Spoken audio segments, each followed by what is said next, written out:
to the newborn King. Peace on earth and mercy mild, God and sinners reconciled. Joyful all ye nations rise, join the triumphs of the skies. With angelic hosts proclaim, Christ is born in Bethlehem.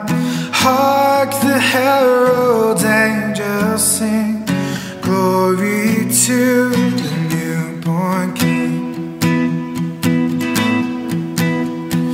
Christ by highest heaven adored, Christ the everlasting Lord. Late in time behold him come, offspring of a virgin. Veiled in flesh, the Godhead see. Hail the incarnate deity, pleased as man with man to dwell. Jesus our Emmanuel. Hark the herald angels sing, glory to the newborn King.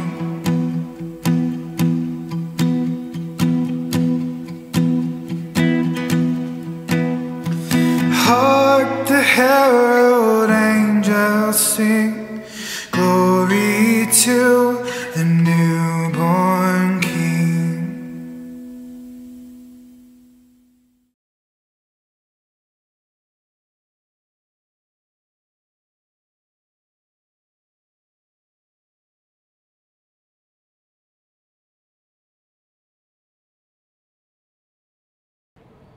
Muli isang mapagpalang araw po sa bawat isa. Tunay nga na ang biyaya ng Diyos ay patuloy na ating natatanggap sa kabila ng mga panahon na ating nararamdaman o nararanasan sa mga sandaling ito. Ang teksto po na ating pagbabatayan sa ating debosyon ngayong araw ay matatagpuan sa Awit, Kabanata na 76, versikulo 1 hanggang 9. Ito po ang sinasabi. Purihin natin si Yahweh, awitan ng bagong awit. Purihin natin si Yahweh, lahat ng nasa daigdig. Awitan natin si Yahweh, ngalan niya ay sambahin. Araw-araw ang ginawang pagliligtas ay banggitin. Kahit sa ay ipahayag na si Yahweh ay dakila, sa madla ay ipahayag ang dakila niyang gawa. Si Yahweh ay tunay na dakila, marapat na papurihan, higit sa sinumang Diyos, siya'y dapat na igalang. Ang Diyos ng sanlibutay, pawang mga Diyos-Diyosan, si Yahweh lang ang may likha ng buong sangkalangitan. Siya'y puspos ng karangalan at kaluwalhatian, ang lakas niya't kagandahan ay sa templo mamamasdan. O si Yahweh ay purihin ng lahat sa daigdigan, purihin ang lakas niya at kanyang kaluwalhatian. Ang papuri ay iukol sa pangalan niyang banal, dumulog sa kanyang templo at maghandog ng mga alay. Kung si Yahweh ay dumating sa likas niyang kabanalan, humarap na nanginginig ang lahat ng sa sanlibutan. Tunay na napakaganda kung pagbasdan natin ang kabutihan ng Panginoon sa mga ginagawa niya sa atin. Ano po? At bago tayo magpatuloy, ay tayo muna'y manalangin. Hallelujah, Lord. Sa umagang ito, kami po ay nagpupuri at nagpapasalamat muli na kung saan kami po ay patuloy mong binibigyan ng lakas, ng panibagong buhay, at aming natatamasa, Panginoon, ang lahat ng mga pagpapala na iyong pinagkaloob, Panginoon. Tinitingnan po namin itong isang biyaya na kung saan, Panginoong Diyos, hindi po pwedeng angkinin ng sinuman, kundi, Panginoong Diyos, ang buhay na to, ang kalakasan na to, ay nagbubuhat sa inyo. At tunay, O Diyos, na kung titingnan man lamang namin, Panginoon, ito'y punong-puno ng papuri at pasasalamat sapagkat nakikita namin, Panginoon Diyos, ang iyong kabutihan sa bawat isa sa amin. Salamat po ng marami sa iyong provision. Ito po ang aming samot dalangin sa tanging pangalan ni Jesus. Amen. Kung pag-aaralan natin ang kasaysayan, ang Awit 96 ay meron siyang kasaysayan sa unang Kronika, chapter 16, verse 7 hanggang 23 or 33. So kung sa kasaysayan makikita natin yung background nito. So nais ni King David na bigyan ng lugar ang Kabanang Tipan. At sa First Chronicles o ng Chronica 16, so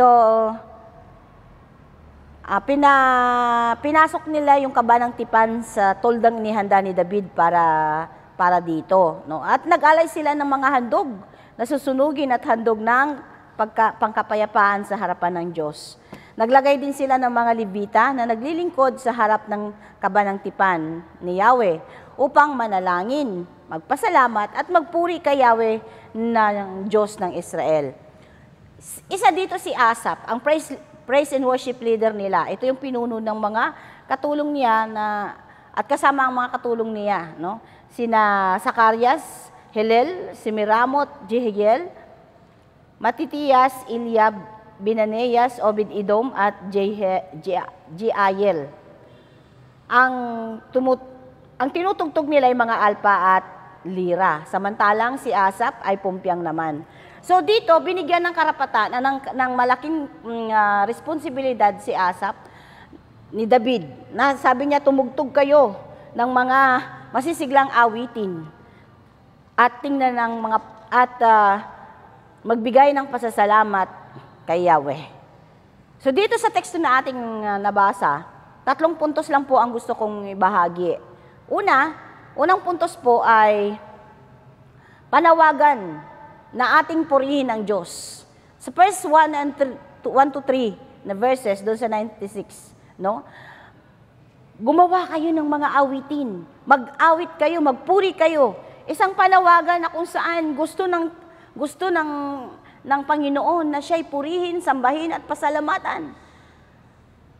Sa pagsamba natin, paano ba tayo magsamba? No? Pag ako po malungkot, ang una ko pong pinapatugtog yung solemn song. Mga kanta na alam ko na bagamat malungkot ang puso ko, pero gusto ko malungkot din ang tugtog na kung saan maramdaman ko yung presensya ng Panginoon.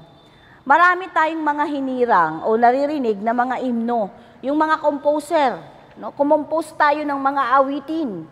Kung tayo ay may talent na gumawa ng awit, mag-create tayo ng mga awit sa Panginoon. Marami tayong naririnig nga po na mga himno na inaawit na kinukompose ng kung saan may mga nabubuong tunay na karanasan. Kung paano nila naranasan ang presensya ng Diyos, naranasan nila yung pag-asa sa kabila ng kanilang mga malasakit o mga pasakit na nararanasan. Doon nila binubuhos sa kanilang paggawa ng awit o mga himno. Isa dito ang awitin ng Blessed Assurance na kung saan isa sa mga favorite author ko ay si Fanny Crosby na kung saan siya ay bulag since birth, no? Bulag siya, pero siya ay educator, hinahangaan ko siyang PWD siya, pero talented siya, no? 6 years old pa lang siya, ay gumagawa na siya, nagki-create na siya ng mga hymns, no? At isa nga dito, kinanta niya yung Blessed Assurance, kinompose niya. Marami sa ating mga mananampalataya na kung saan, paano natin purihin at sambahin ang Panginoon. Pinapakita dito na kung saan ipahayag natin ang kaluwalhatian ng Diyos sa ating mga buhay. Pangalawa, declaring God's salvation. Patuloy nating ipahayag ang kaligtasan o yung pagliligtas ng Diyos. Ipahayag ang salita ng Diyos sa anumang lahi o nasyon. Ipahayag natin ang kanyang pagkilos sa buhay natin.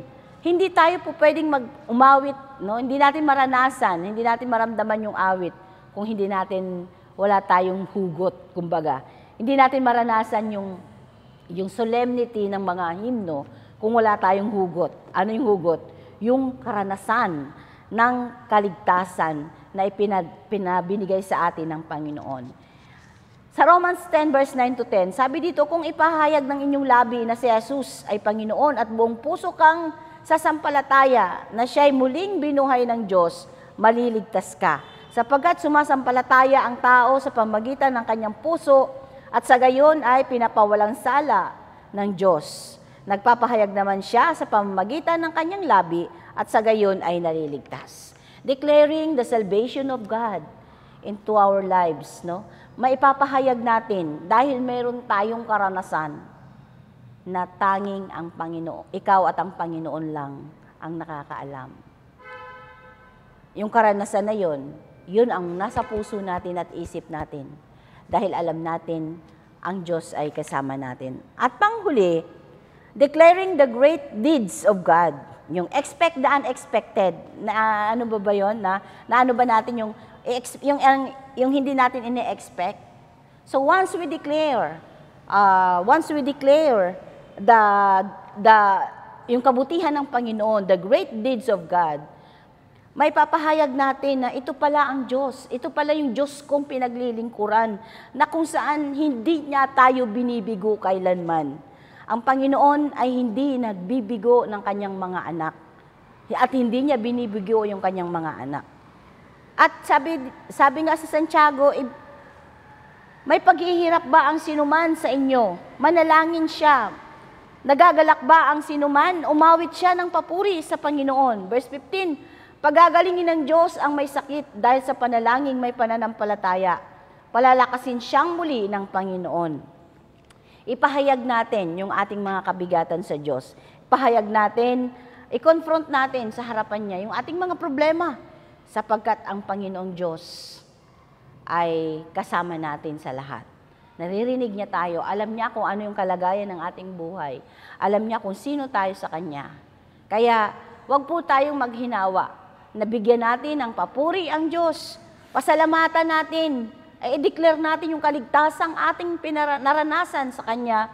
At gayon din, i-declare natin yung kabutihan ng Panginoon, yung Kanyang mga ginagawa. Hindi lang sa ating personal, kundi kasama ang ating mga mahal sa buhay.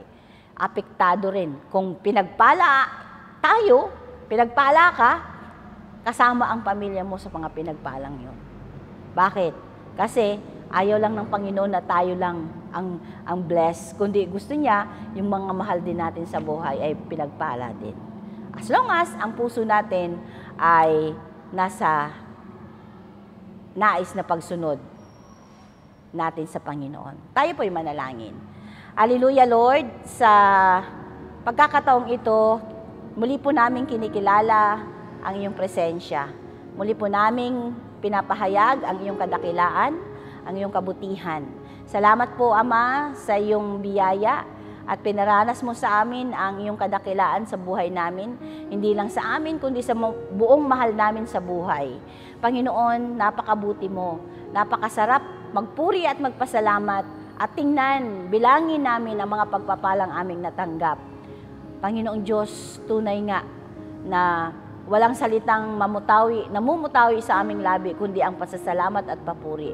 Pagpalain niyo po ang araw na to, kasama, Panginoong Diyos, ng mga tao na nakatune in, Panginoong Diyos, online. Gayon din, Panginoon, kung sila man ay may mga nasa banig ng karamdaman, Panginoong Diyos, ang iyong habag, ang iyong awa, ang iyong mapagpalang kamay ang mag-declare, Panginoong Diyos.